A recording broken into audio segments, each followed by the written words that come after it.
Swastiastu. Yang terhormat Ibu Dr. Desa Nyoman Sriwasti SIAK MSI sebagai pembimbing utama. Yang terhormat Ibu Dr. Gusti Ayu Purnawati SE MSI AK sebagai pembimbing 2. Yang terhormat pula Bapak Inyoman Putrayasa SE MSI sebagai penelaah. Berikut judul skripsi saya yaitu pengaruh cash holding, financial leverage, dan return on sales terhadap peradaban laba pada perusahaan manufaktur yang terdaftar di Bursa Efek Indonesia tahun 2019 sampai 2021. Sebelumnya, perkenalkan nama saya Putra Ramadhan Setiawan dengan NIM 18170512270. Adapun pokok pembahasan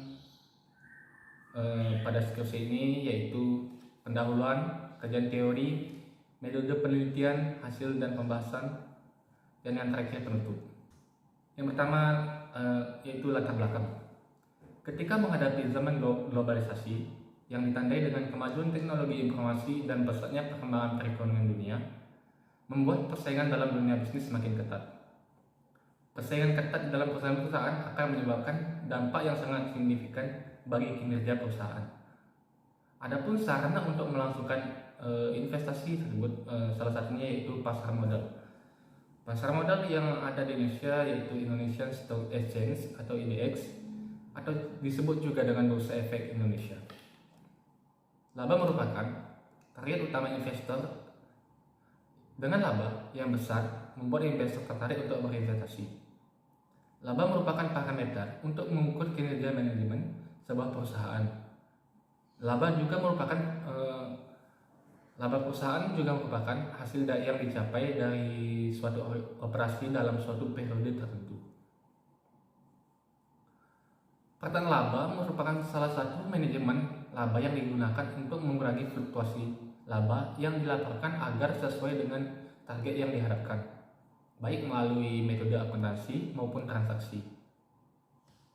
Alasan manajemen melakukan tindakan perkiraan laba adalah untuk mencapai keuntungan pajak, kebijakan dividen yang stabil, dan memberikan kesan baik terhadap kinerja manajemen kepada pemegang saham. Tindakan perkiraan laba mengakibatkan laporan yang disajikan penuh manipulasi dan tidak sesuai dengan keadaan perusahaan yang sebenarnya. Adapun fenomena perkiraan laba yang terjadi pada PT Akasa Wira International Tbk atau ADS, di mana PT Akasa Wira International Tbk dalam tahun berjalan memperoleh laba sebesar 135,78 miliar rupiah atau naik 62,65% dibandingkan tahun 2019 yang sebesar 83,885 miliar rupiah. Fenomena tindakan perkiraan laba juga terjadi pada perusahaan PT 3 Pilar Sejahtera Food Tbk atau AISA tahun 2019, di mana laba entitas AISA sepanjang 2019 terjadi pelonjakan. Padahal hasil investigasi di Desember 2018 masih merugi sebesar 123,43 miliar rupiah. Adanya kasus mengenai perkiraan laba tersebut, maka faktor-faktor yang mempengaruhi terjadinya tindakan perkiraan laba menjadi sangat penting. Faktor yang mempengaruhi perkiraan laba adalah cash holding, financial leverage, dan return on sales. Ada identifikasi masalah. Ada fenomena kasus perkiraan laba yang masih terjadi pada tahun 2020 yang terjadi pada kasus PT Akasa Wira International Tbk.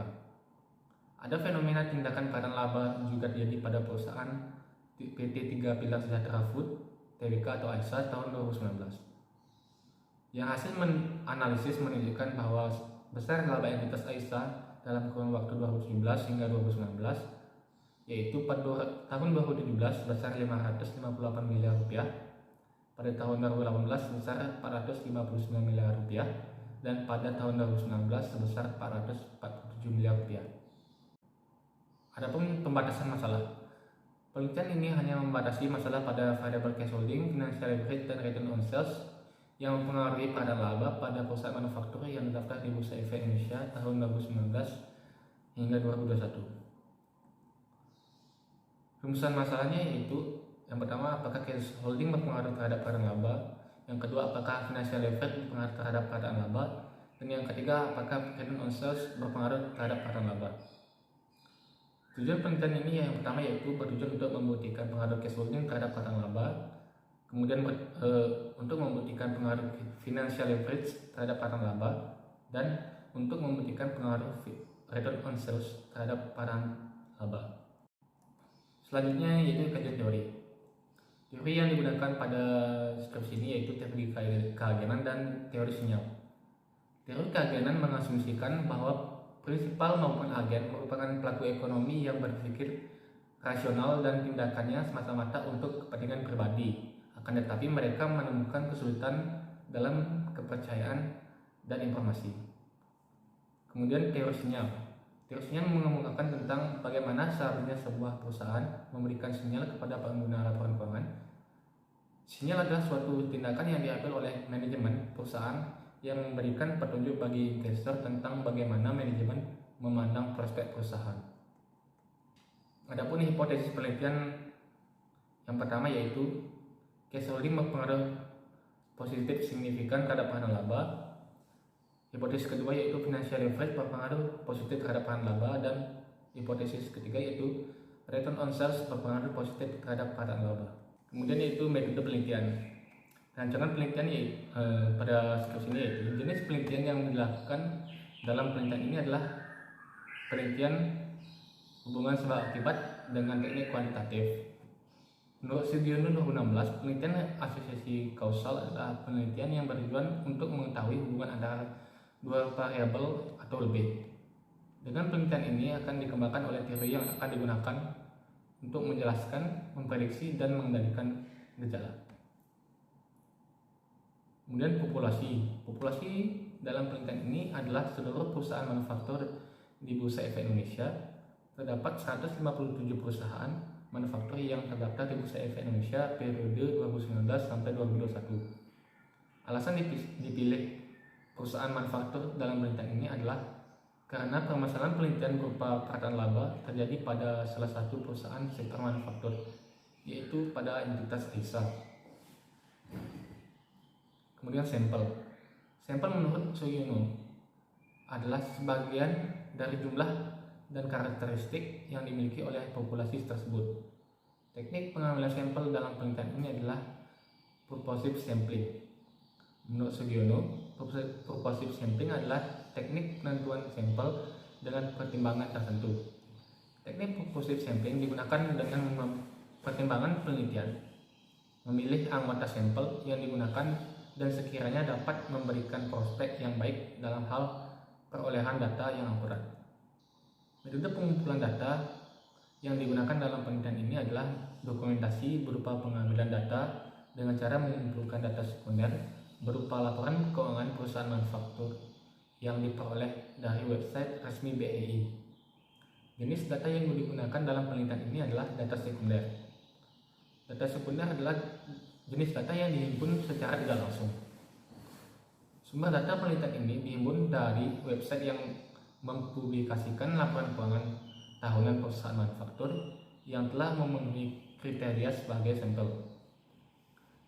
Data yang digunakan dalam penelitian ini adalah laporan keuangan tahunan perusahaan manufaktur yang tercatat di BEI pada periode 2019 sampai 2021. Kemudian ada metode analisis data. Yang pertama yaitu uji asumsi klasik yang terdiri dari uji normalitas, uji autokorelasi, uji heterokedasitas, uji multikolinearitas. Kemudian ada uji hipotesis, yaitu yang pertama analisis regresi linear berganda, kemudian uji koefisien determinasi, dan uji T atau uji parsial. Kemudian hasil dan pembahasan.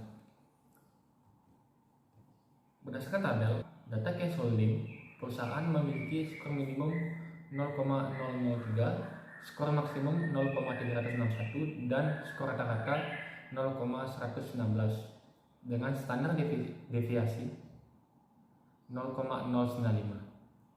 Standar deviasi lebih kecil dari skor rata-rata menunjukkan bahwa cash holding sebaran skornya semakin dekat dari skor rata-rata, yang mengindikasikan data cash holding tidak bervariasi. Kemudian yang kedua, data financial leverage.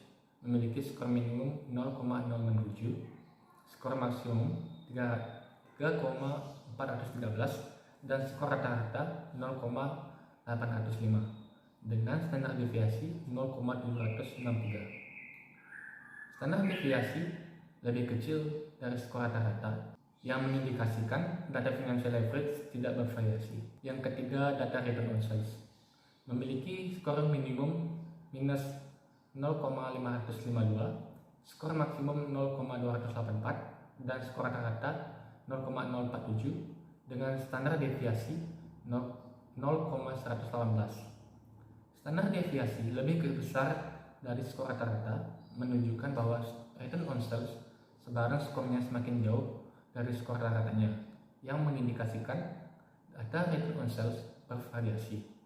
Yang keempat ada data perataan laba memiliki skor minimum minus 3,954, skor maksimum 3,667, dan skor rata-ratanya 0,127 dengan standar deviasi 1,051. Standar deviasi lebih besar dari skor rata-ratanya menunjukkan bahwa perataan laba sebarang skornya semakin jauh dari skor rata-ratanya, yang mengindikasikan data perataan laba bervariasi. Kemudian hasil uji normalitas data berdasarkan tabel ditunjukkan bahwa nilai SIG sebesar 0,075, nilai SIG lebih kecil dari 0,05 untuk statistik Kolmogorov-Smirnov SZ.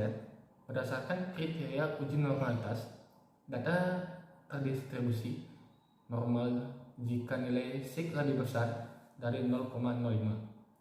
Hal ini menunjukkan bahwa sebaran data berdistribusi normal. Dan hasil uji multikolinearitas. Berdasarkan tabel, diketahui bahwa nilai PIF dari masing-masing variabel bebas lebih kecil dari 10 dan nilai toleransi lebih dari 0,10. Nilai korelasi di antara variabel bebas dapat dikatakan mempunyai korelasi yang lemah. Dengan demikian dapat disimpulkan bahwa tidak terjadi multikolinearitas.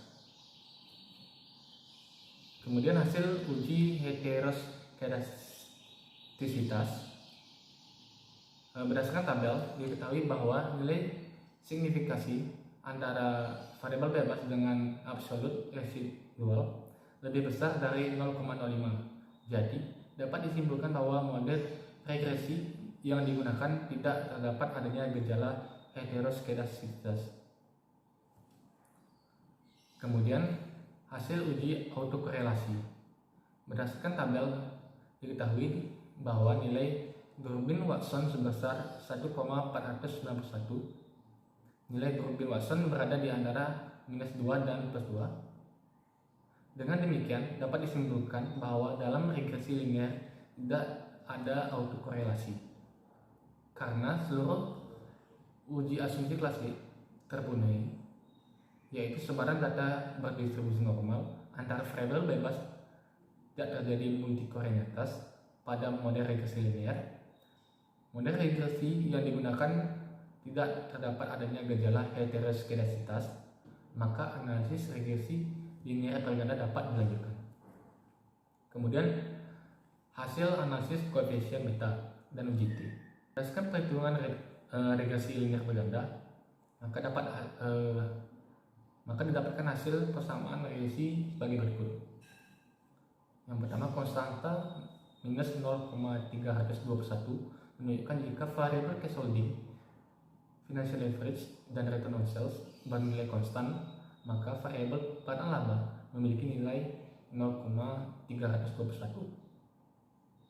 Yang kemudian, cash holding memiliki koefisien regresi 0,356.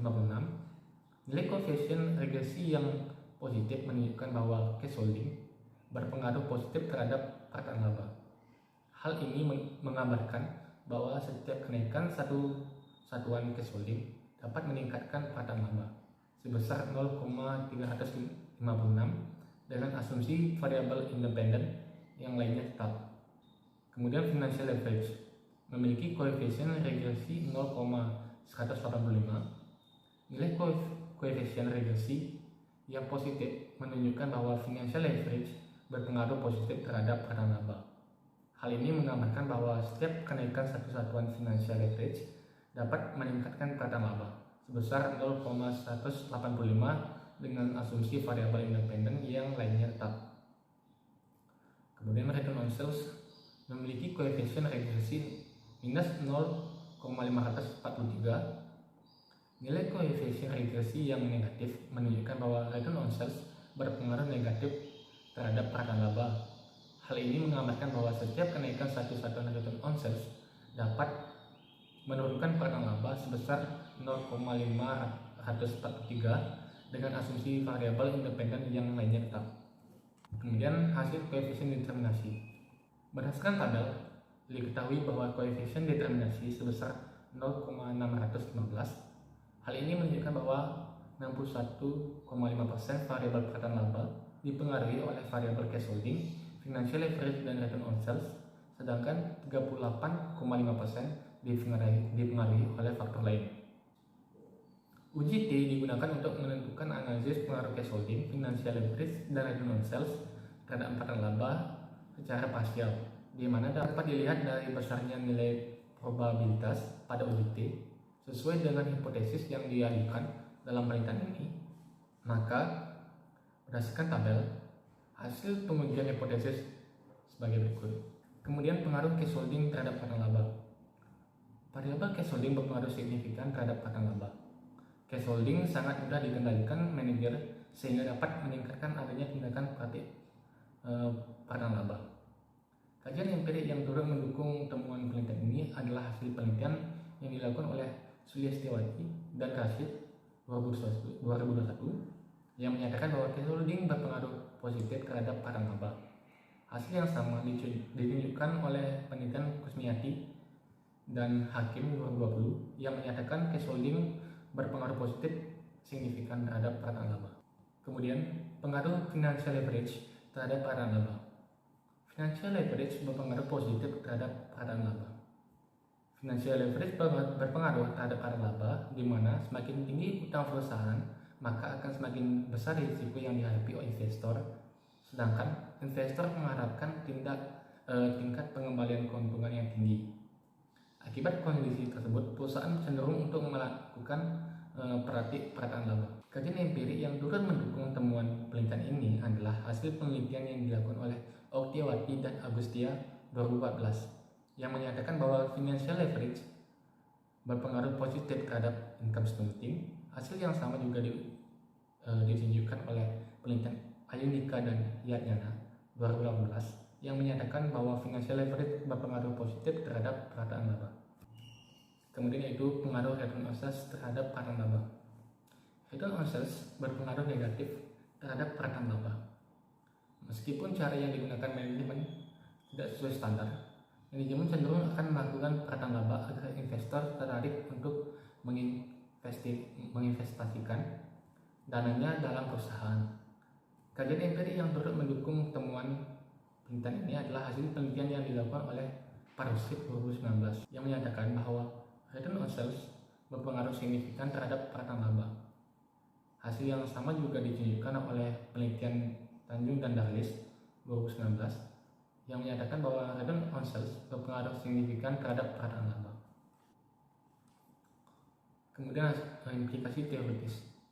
Hasil penelitian ini dapat dijadikan dasar untuk memberikan tambahan pada teori Carl Gannon, yaitu perbedaan kepentingan yang harus diatur adalah tidak adanya prinsipal dan agen, namun bagaimana juga memasukkan kepentingan masyarakat.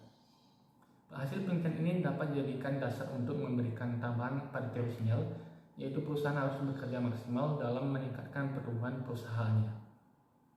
Adapun implikasi praktis yaitu hasil penelitian ini menunjukkan bahwa cash holding berpengaruh positif terhadap peranan laba, financial leverage berpengaruh positif terhadap peranan laba, return on sales berpengaruh negatif terhadap peranan laba. Hasil ini mengandung implikasi kepada manajemen perusahaan sektor manufaktur yang terdaftar di Bursa Efek Indonesia agar melakukan pengawasan yang ketat terkait penggunaan kas perusahaan agar tidak mudah dicairkan dan tidak mudah dipindah tangankan, sehingga membuat kas tidak mudah disembunyikan atau digunakan untuk tindakan yang tidak semestinya. Dengan demikian, perusahaan tidak akan melakukan peraturan laba. Kemudian yaitu rangkuman. Penelitian ini dilaksanakan pada perusahaan sektor manufaktur yang terdaftar di Bursa Efek Indonesia sebanyak 29 perusahaan. Variabel bebas penelitian ini adalah cash holding, financial leverage, dan return on sales. Sedangkan variabel terikat penelitian ini adalah peradaban laba.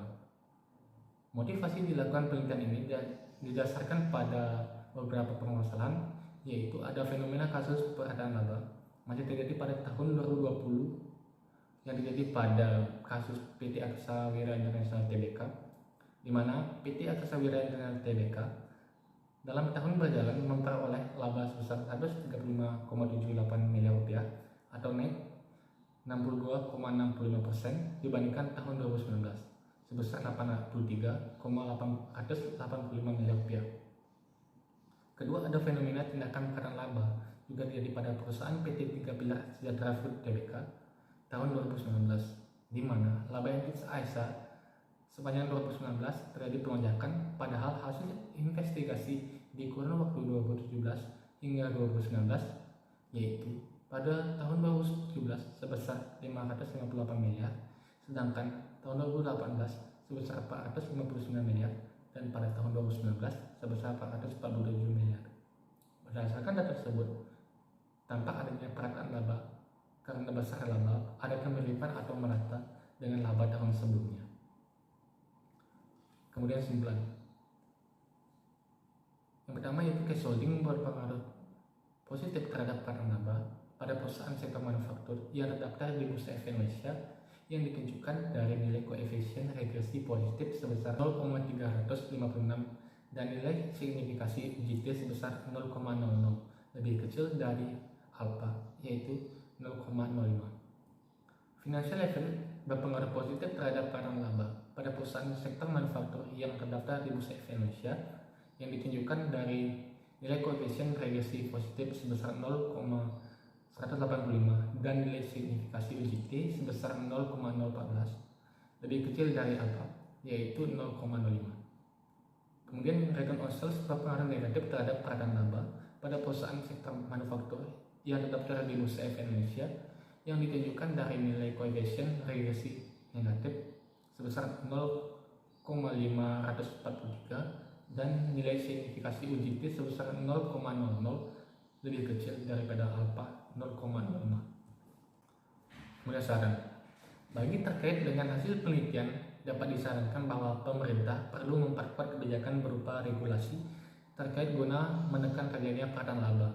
Caranya, pemerintah perlu menetapkan peraturan perundang-undangan yang mengatur mengenai pemberian penundaan atau perpanjangan waktu batas laporan keuangan serta sanksi atas perusahaan yang melakukan peradaban laba setelah diberikan kebijakan. Kegiatan evaluasi juga diperlukan adanya tim monitoring pengawasan peradaban laba. Kemudian, berdasarkan hasil penelitian, ditunjukkan masih terdapat variabel lain yang mempengaruhi peradaban laba. Dengan demikian, disarankan bagi peneliti selanjutnya dapat menggunakan variabel lain yang mempengaruhi peradaban laba. Peneliti selanjutnya disarankan untuk memperluas populasi penelitian, yaitu dengan menambah jumlah sektor perusahaan tidak hanya yang ada pada perusahaan manufaktur, sehingga diperoleh hasil penelitian yang tingkat generalisasinya yang lebih tinggi. Sekian pemaparan skripsi saya. Apabila ada salah kata, saya mohon maaf, dan saya tutup dengan para Santi. Om Santi, Santi, Santi.